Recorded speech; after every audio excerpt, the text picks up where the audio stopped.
আসসালামু আলাইকুম সুপ্রিয় দর্শক শ্রোতা, আশা করি সকলেই ভালো আছেন, সুস্থ আছেন। দর্শক বন্ধুরা, আজকে একটি ভিন্ন ভিডিও নিয়ে আপনাদের সামনে হাজির হলাম। প্রিয় দর্শক শ্রোতা, আজকের এই ভিডিওতে আমরা ব্যাচেলারের কাচ্চি বিরিয়ানি রান্নার রেসিপি আপনাদের সাথে শেয়ার করব। প্রিয় দর্শক শ্রোতা, আমাদের এই ভিডিওটি আপনারা ব্লগ কিংবা টিউটোরিয়াল হিসেবেও নিতে পারেন। সুপ্রিয় দর্শক শ্রোতা, আজকের এই ভিডিওতে ব্যাচেলারের রান্না কাচ্চি বিরিয়ানি রেসিপি আপনাদের সাথে শেয়ার করব। আজকের এই সম্পূর্ণ ভিডিওটি দেখে আপনারা খুব সহজেই কাচ্চি বিরিয়ানি রান্না করতে পারবেন।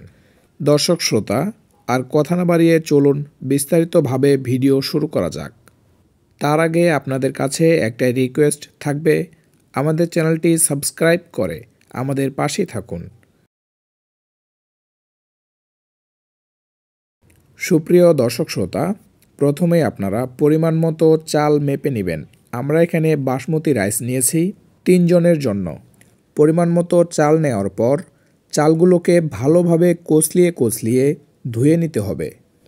আর আপনারা যদি বাসমতি চাল দিয়ে রান্না করেন তাহলে অনেকক্ষণ ধরে খুব ভালোভাবে এটি পরিষ্কার করে ধুয়ে নিতে হবে। চাল ভালোভাবে ধোয়া হলে একটি পাত্রে এটি রেখে দিব। প্রিয় দর্শক শ্রোতা, কাচ্চি বিরিয়ানি রান্না করার জন্য আমরা যে মাংসটি রেখেছিলাম এখন সেটি ম্যারিনেট করে নেব। ম্যারিনেট করার আগে পরিমাণ মতো সকল উপাদানগুলো দিয়ে দেব।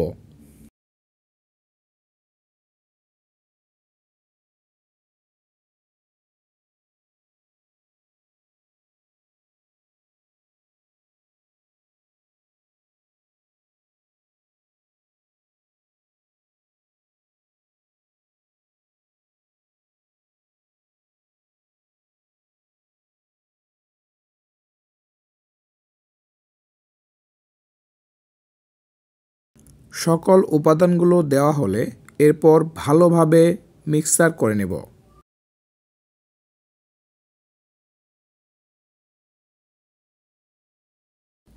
ভালোভাবে মিক্সড বা ম্যারিনেট হয়ে গেলে 20 থেকে 30 মিনিটের জন্য এটি রেখে দেব। দর্শক বন্ধুরা, আমরা যেহেতু বাসমতি চাল নিয়েছি এর জন্য আমাদের একটি পাত্রে পানি গরম করে নিতে হবে। পানি গরম করার সময় পানিতে এলাচ, দারুচিনি, লেবুর রস অ্যাড করব, যাতে করে চালটি ঝরঝর থাকে।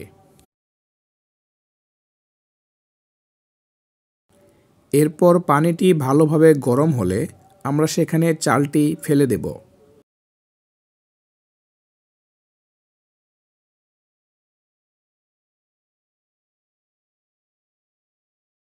চাল দেওয়ার পর 2 থেকে 3 মিনিট এটিকে সিদ্ধ করে নেব।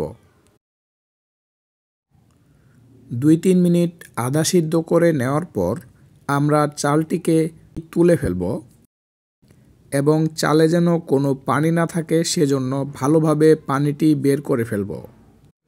দর্শক বন্ধুরা, আগেই বলে রাখি, আমাদের সম্পূর্ণ রান্নাটি কিন্তু রাইস কুকারে হচ্ছে, তাই আলাদা আলাদা করে ভেজে অথবা সিদ্ধ করে নিতে হচ্ছে। এ পর্যায়ে আমরা পেঁয়াজের বেরেস্তা ভেজে নিচ্ছি। পেঁয়াজ বেরেস্তা ভাজা হয়ে গেলে আমরা সেটিকে তুলে ফেলব। সব কিছু উপাদান রেডি হলে এরপর আমরা মাংসটিকে প্রেসার কুকারে দিয়ে রান্না চালু করে দেব। দর্শক বন্ধুরা, আমি প্রথমেই বলেছি এটি একটি ব্যাচেলারের রান্না এবং এর সাথে আরও বলেছি আমাদের রান্নাটি সম্পূর্ণ রাইস কুকারে হচ্ছে।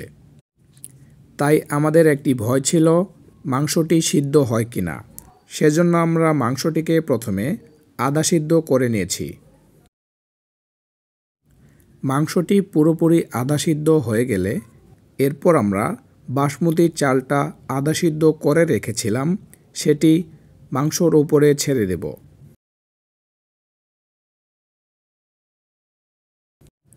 এরপর স্বাদ বাড়ানোর জন্য আমরা দেব আলু বোখরা, সাথে দেব কিশমিশ এবং পেঁয়াজের বেরেস্তা।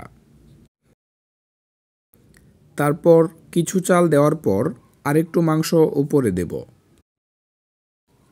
এরপর আরও রাইস ওপরে দেব। সব রাইস দেওয়া হয়ে গেলে আমরা তার উপরে পেঁয়াজের বেরেস্তাটি সম্পূর্ণভাবে ছিটিয়ে দেব। এরপর আমরা নিজে তৈরি একটি মশলার পানি উপরে ছেড়ে দিয়েছি। দর্শক বন্ধুরা, এইভাবে প্রায় 20 থেকে 25 মিনিট আমাদের রাইস কুকার চালু রাখতে হবে। তারপর রেজাল্ট দেখুন। আলহামদুলিল্লাহ আমাদের কাচ্চি বিরিয়ানি রান্না অনেক ভালো হয়েছে এবং রাইস অনেক ঝরঝরে হয়েছে। দর্শক বন্ধুরা, আমাদের আজকের ভিডিওটি আপনারা ব্লগ কিংবা টিউটোরিয়াল হিসাবেও নিতে পারেন। এটি ছিল আমাদের ব্যাচেলারের একটি ছোট্ট পার্টি, পিকনিক কিংবা বনভোজও বলতে পারেন। দর্শক বন্ধুরা, এখন দেখবেন ব্যাচেলারদের রান্নার পেছনের মজার কিছু ঘটনা। দর্শক বন্ধুরা, আপনারা দেখছেন আমরা আলু ছিলার একটা নতুন পদ্ধতি আবিষ্কার করেছি, যেটাকে সংক্ষেপে বলা হয় হস্তশিল্প। করেছেন রাজা। আরেকটু ওই দিক নিয়ে কাছে না, আরেকটু আর এবার দিস না। এবার দিস না তাহলে কি বুঝছে শেষ এমনে এমনি কাটবে, এমনি কাটবে, এমনি এবার কাটবে। এবার দিস না, তুই বেরাস্তা করলাম, তুই এবার মাহফুজ এই যে এইভাবে কাটি আমি। এবার তুই কাটলে তুই তো না এইভাবে, আমি তো এইভাবে ছাড়া পারি না বেটা বন্ধু, আমার কাজ শেষ। এই ছাড়া তো পারি না।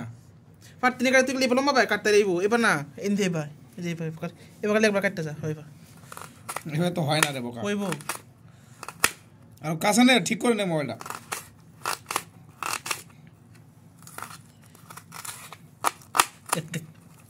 আরে যা, পেঁয়াজ কাটলে হইলো ভালো। পুরোনো কোনো সম্ভাবনা থাকলাম নন স্টিক তো বেচালা রান্না উপরেরটাই দে। হ্যাঁ,